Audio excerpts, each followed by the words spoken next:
Hello guys, ഞാനിങ്ങനെ ആലോചിച്ചിരുന്നപ്പോഴാണ് back to school ചെയ്യേണ്ടിയെന്ന് ഓർത്തു. എന്തായാലും ചെയ്തേ പറ്റൂ.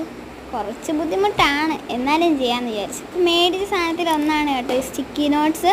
ഈ സ്റ്റിക്ക് നോട്ട്സ് ഞാൻ അങ്ങനെ ഉപയോഗിക്കാറൊന്നുമില്ല, ജസ്റ്റ് ഒന്ന് മേടിച്ചു എന്നേ ഉള്ളൂ.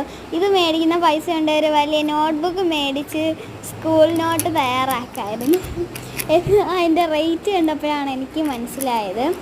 പിന്നെ ഗൈസ്, എന്ത് ചെയ്യാനോ, എല്ലാം കൂടെ ഒരുമിച്ചിടാൻ ഫോണിൽ സ്പേസ് ഇല്ലാത്തതുകൊണ്ട് തന്നെ ഞാൻ ഓരോ ഷോർട്ടായിട്ടാണ് ഇടുന്നത്. പിന്നെ എന്തുണ്ടെന്ന് നോക്കിയപ്പോൾ ഇവിടെ പേന ഇരിപ്പുണ്ട്, അതും കൂടെ കാണിക്കാമെന്ന് വിചാരിച്ചു.